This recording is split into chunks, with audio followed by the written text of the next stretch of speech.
Hey everyone, welcome to the Works Reports. I'm your host Royce, and today we have some big Xbox news, some potential leaks, possibly that is pretty exciting for the future of Xbox and what it means for the platform going forward.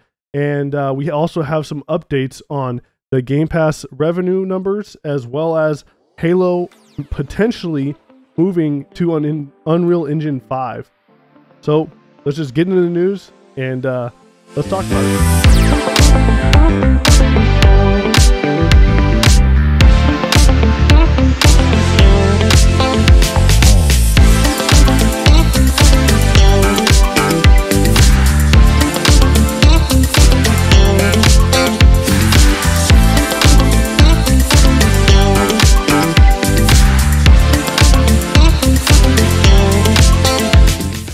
So first up, we're going to be talking about Phil Spencer's famous backboard, his shelf. This shelf is a very infamous shelf because it has leaked many things before. There has been the most famous leak that they did, which was reveal the Xbox Series S design by having it sitting on his shelf behind him while he did an interview. And now because of that, a lot of people always scrutinize every single time that Phil or anyone from Microsoft ever show up on screen. They scrutinize the background to make sure that there's no hidden secrets, and a lot of people have created other potential rumors and leaks from all of these. So there's been leaks about them working with Kojima on Death Stranding or their own personal game, because there was a Kojima Productions statue on the shelf.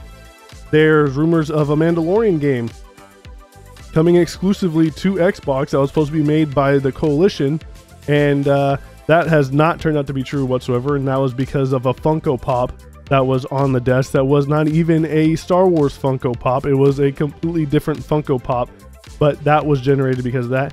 We also had rumors of Game Pass potentially coming to the Switch because there was a Switch in the background. And as you can tell, most of these things have not happened, but this one is different because this has been corroborated by none other than Jez Corden, who is a huge Xbox leaker. He is what some people call the dad of Xbox. He is a great insight on the inside of Xbox. He works at Microsoft. He knows the inner workings there, and he does have a lot of people who know stuff talk to him. And so he leaked earlier a Project Keystone. So what a lot of people are speculating in this screenshot that Phil sent of celebrating the 25th anniversary of Fallout is this little device here, which could potentially be a streaming stick. Some people are calling it its own separate console, but I believe it to be a streaming stick, a streaming device, somewhat like the Amazon streaming stick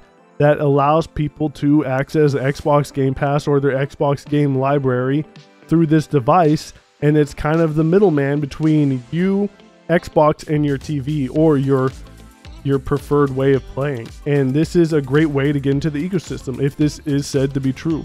Now, a lot of people don't have a whole lot of foundation on what it could be or what it's going to be like. I do hope that they have a Ethernet cord of some sort Ethernet connection capable of it, because if this is just going to be a cloud streaming device, it needs that really fast internet connections, and I don't think Wi-Fi currently is fast enough to have that low latency, input free, lag-free gameplay. So hopefully this is a device that can really capture the feel of what it's like to play on my console. Streaming, it is a great practice. I love what they have done with it. It has grown so much since its infancy, and I'd love to see where they take this technology. And because of platform holders not wanting to release Xbox Game Pass on their platform, like with PlayStation, because it is a direct competitor, wouldn't make any sense for them to do that. Or Samsung currently has the Xbox Game Pass app exclusive to their TV, so if you don't have that TV, you'd still be able to go and utilize this device for your TV if it's not a Samsung. So there's a lot of different things you could do with it, and I hope that they just take their time. They put it out whenever it is ready, and it is ready to be shown to the public. I like the little tease. It's really cool. I can't wait to see what Xbox has more to offer. I hope they have an XO this year or some other form of event, and maybe a little bit something bigger to celebrate, you know, their big IPs like Forza and Dishonored and Age of Empires and Fallout. 25 years of Fallout. Let's go. Come on. Do something else. Do a little bit more than what you're doing right now. But again, it's just hopes and dreams. But this is super exciting. And this will also lead into our next topic, which is Xbox Game Pass is going to be coming to MetaQuest VR, which is really cool. So you'd be able to play your Xbox Game Pass games in 2D, not in VR, but in 2D with your headset. And this is going to be incorporated with MetaQuest. And this is probably why Facebook or Meta was backing Microsoft whenever it came to the ABK deal, because they're just probably getting really close with them. They're getting buddy with them. And because as Meta grows and as they probably want to acquire more studios, they want the backing of someone like Microsoft to also help them out whenever they decide to start purchasing more and trying to acquire more. So I see this deal between them is definitely going both ways. But it's interesting. So if you are going to be getting a MetaQuest, I am not a fan of VR, so I will not be getting one. But if you do, you will have potentially be able to play Xbox Game Pass games on your VR headset, which is an awesome thing. That is really cool. And this just shows the growth that Xbox is trying to achieve in the different markets that it's trying to achieve. It's trying to touch you. Xbox is trying to touch you. Stay away from me. But hopefully this is a good sign of what's to come, because Xbox Game Pass is not just something that is on your console. It is going to be on your phones, on the cloud, on the internet browser, on your TV, on your tablets, on your other gaming consoles. They want to be everywhere with this service, and they are trying to infiltrate that market, and it is going to do gangbusters if it does do that.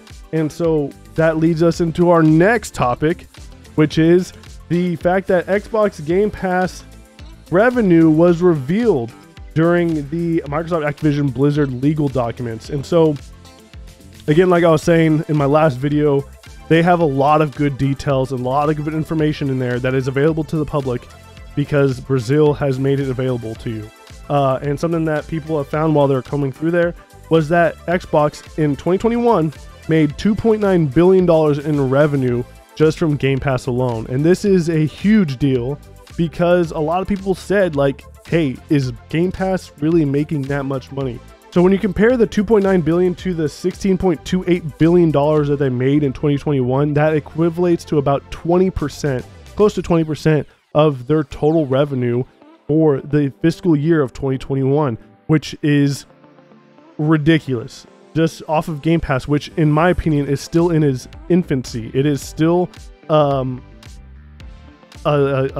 is still a service that can still grow and has not reached its proper stride yet. And once it does hit that stride where it hits that cadence of a AAA game coming every quarter, where you have 4 AAA games once a year arriving onto your console and arriving to Game Pass users every 3 months, is a big win. And you sprinkle in all the other third-party deals with those indies, those Japanese games, those other AAA games that you didn't get to experience when they first came out but are now starting to trickle into the service. This is a game changer. This Xbox Game Pass is the future of Xbox. It is not just the Xbox brand. It's not just the Xbox ecosystem. It's not just the Xbox console. It is the Xbox family. It is the game. It's Game Pass. It's Xbox Live. It's Xbox consoles. It's Xbox TV. It's Xbox this. All the stuff that was so forward moving during the 2013 presentation of the Xbox One is where they are now, and that was what their initial vision was. But at the time, it was poorly received because they didn't really paint that picture properly. But now is a time where they're feeding it properly. They're giving it time to breathe. They're giving time for people to accept it, and this is a great sign to see that they're not slowing down and that they are making these deals like ABK, like Bethesda, like all those other studios that they bought in 2017 and 2018. These are all for a reason. They're to feed that Game Pass machine to allow for this growth to continue. And the fact that it is made $2.9 billion and they say that it is profitable, this is proof. This is proof right here that this service is profitable, because for some reason people care about this trillion-dollar company losing money because it's not sustainable. Well, if it's not, then why are they making 20% of their revenue in gaming just from that alone? Don't worry about it. don't worry about if it's sustainable or not. The fact is, it is a good deal right now. Get it while it's hot. There you go. That's all you need to worry about. You don't need to be worrying about, well, you know, this trillion-dollar company spending all these billions of dollars on us. Like, how long is that going to last? Who cares? It is good right now, so you might as well get it. But with all that said, that doesn't mean, I just want to clarify that just because they have made $2.9 billion in revenue, it does not mean that they're making a profit on any of that. Now, $2.9 billion in revenue is how much they are pulling from the Game Pass every year. But that doesn't tell us how much are you paying for these games to come to the service. How much are these? Some games are going to cost hundreds of thousands of dollars. Some games are going to cost millions, and we don't really know, because the way Game Pass is a open market, essentially. It is, hey, you want Xbox to finish the development of that game? Okay, they'll pay for all the development costs and you place that game on Game Pass. Or hey, you want a timed exclusive? Okay, well, we want to place this on Game Pass for this amount of time. Here's a big chunk of cash. There you go. Oh, you want to have it to where you pay per download? Okay, we'll monitor the download, we'll monitor how many people are playing, and then we'll pay you based off of that count. So these are all from different people reporting how Microsoft has paid them for their games in the service.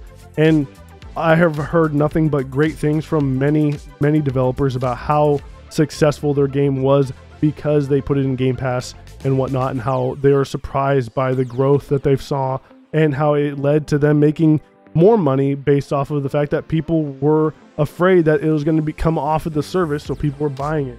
So there's a lot to this, but what I'm essentially trying to say is that this is not the end-all be-all moneymaker. This is a service that is tacked on to their other services. This is on top of what they make on cloud and doing their cloud servers. This is what's on top of them having Xbox Live Gold subscribers and all this other thing. So this is not the, hey, I told you so. This is the proof that Xbox is not failing as a company, or that Xbox Game Pass is a disaster or whatever. But this is solely just to look at it in a perspective of, hey, this is actually doing a lot better than a lot of people have hoped and expected. And it's going to be interesting to see the continued growth of Xbox Game Pass and the potential that it has for later down the line. And the last thing I wanted to touch on was there are rumors that there's rumors that Halo 5 is out. There's rumors that Halo Infinite is getting a engine rehaul and are moving from Slip Space to Unreal Engine 5. And that is the current rumor that's going around the rumor mill.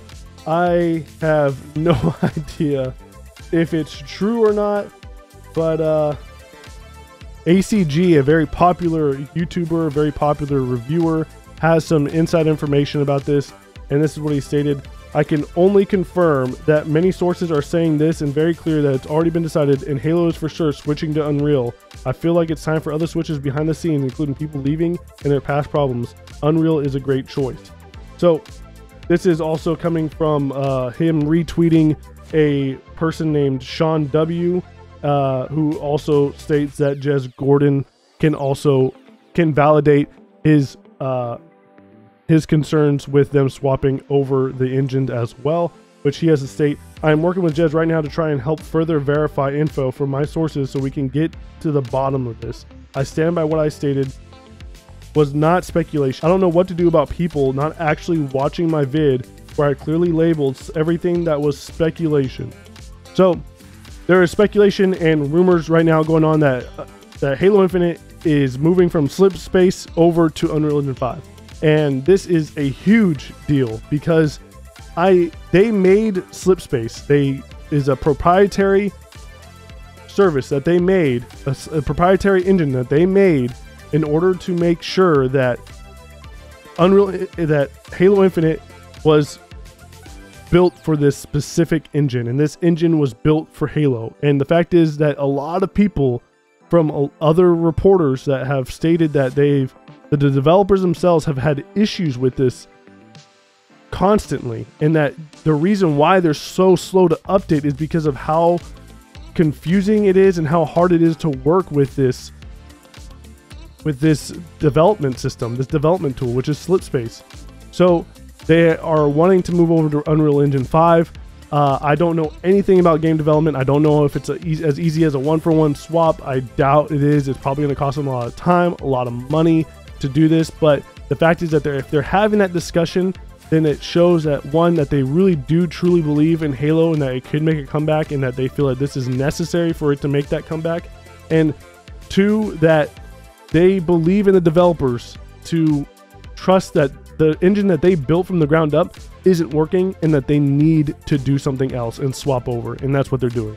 So it's pretty interesting to see where Halo is, and it's so sad to see that it's in this light, but I'm glad that they're taking these steps in the right direction to try to fix all that and alleviate everyone's issues that they've had with Halo Infinite, because Halo Infinite's core gameplay is awesome. It is an amazing feeling game, and I just want it to succeed. It's just that they are making it a free-to-play live service game without the live service aspect to it, and that is what is sorely lacking. And the fact that it didn't launch with co-op or Forge. And I don't need to rebring and rehash this discussion, but Halo does need some work.